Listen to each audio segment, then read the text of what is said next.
Sussan Ley has been elected to lead the federal Liberal Party, winning a tight battle against Angus Taylor, 29 votes to 25. She's the first woman to take the party's top job in its 80-year history.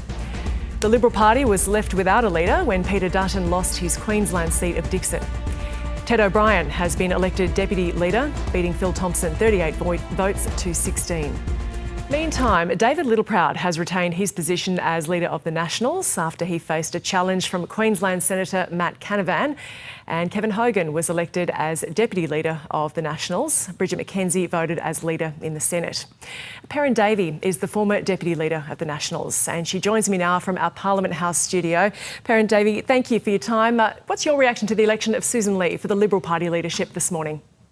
Oh, look, Sussan Ley is actually my local member. I'm based out of Deniliquin and Sussan Ley is the member for Farrer. So I am particularly excited about having a leader of the Liberal Party who's from the regions.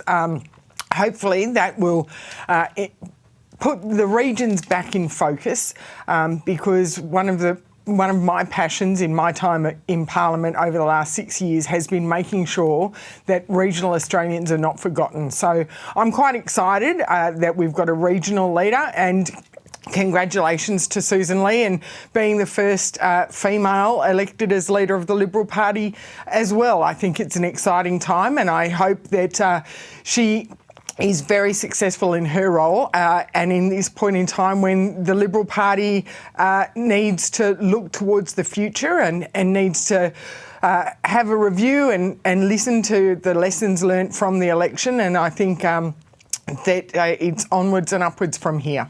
It's a big job. Is it a poison chalice at this point? Look, no, I don't think so. I mean, I think after any election defeat, it is the opportunity to revisit, review and revise and revitalise. And I think that Sussan is the right person at this point in time to do that for the Liberal Party. And Ted O'Brien is the new deputy. Jacinta Price, who defected from the Nationals party room to the Liberals, she didn't run for deputy in the end. What are your thoughts on that? Well, it was a decision by Jacinta that she made to change party rooms and to announce that she was going to run for deputy. And then obviously when Angus Taylor was not successful in his bid to become leader of the Liberal Party, Jacinta made the decision to withdraw her nomination for deputy. And it will be up to the Liberal Party and Jacinta to determine what her role is in the future for that party. Now, you blamed your loss of a spot in the Senate on voters' reluctance to back the Liberals because you're on a joint coalition ticket, of course. You want the Nationals to have a bigger say in the coalition moving forward. What on specifically? What tangible differences would you like to see moving forward? Well, certainly, I mean, when we talk about proportional representation, and I remember reading, about a month out from the election that the Nationals were overrepresented in shadow cabinet positions and that, some of us needed to lose our jobs. And as it turns out, proportionately, we've got a larger proportion of the coalition benches. So I think when those discussions are held between Sussan Ley and David Littleproud, they will be looking at the numbers, but they also need to look at the future arrangements between the state parties and for any Senate arrangements going forward. We're now in a situation where the Nationals hold 6 lower house seats in New South Wales and the Liberals hold 7 lower house seats in New South Wales, and yet the Liberals hold 3 of the New South Wales Senate positions held by the coalition and the Nationals only hold 1. So I think those conversations need to be held, need to be gone through when David and Sussan meet to discuss what future arrangements there will be. Sussan Ley wants the party to return to the political centre. The Nationals have been coy on whether they could dump their commitment to net zero emissions by 2050.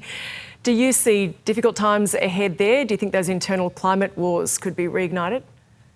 Well, that will be a decision for the National Party. Certainly the National Party will have their conversations and their internal debates, and they will determine their positions going forward. And then it will be up to the coalition leaders, David and Sussan, to have those discussions about what they can agree on and what steps the coalition will take going forward, what policies they will take going forward. But everything, I think both David Littleproud and the new Deputy Kevin Hogan have been quite clear that everything is on the table for those discussions to be had in a respectful manner. But the net zero debate, I'm sure, will be raised in the party room again. And, you know, what often goes on behind closed doors under that coalition agreement, do you think that's going to be more in public in this term? Oh, I think that we've always, as two separate parties, despite the fact that we're in coalition, we've always been forthright. The Nationals have been forthright in when we do have a difference of opinion, we're quite open about it. We were the first party to come out against The Voice quite early in that conversation. We didn't wait for the Liberals. And we determined our position, and we said to the Liberals at the time that, you know, they could take whatever position they so chose to take. So, and I think that is healthy, particularly when we're in opposition, and we will continue to operate that way. And noted this is not the first time, but if there is talk of whether the Nationals will stay in coalition with the Liberals. What's your response to that, and will this leadership choice have any bearing on that? Again, that will be a conversation that will be held between the two leadership teams of the party. Certainly at a state level, not all states have formal and ongoing coalition agreements. We've got Western Australia, and they at a state level, they negotiate after every election. In South Australia, we even had a national minister in a Labor cabinet at one point in time. So each state will treat things differently, but it will be a conversation that David Littleproud and Sussan Ley will have. We know that the coalition, a strong coalition, works well for this nation, and coalition has been in government more than any other party. So it is sensible to have a strong and working coalition if they can come to that agreement, but it will be a matter for the leadership of the two parties.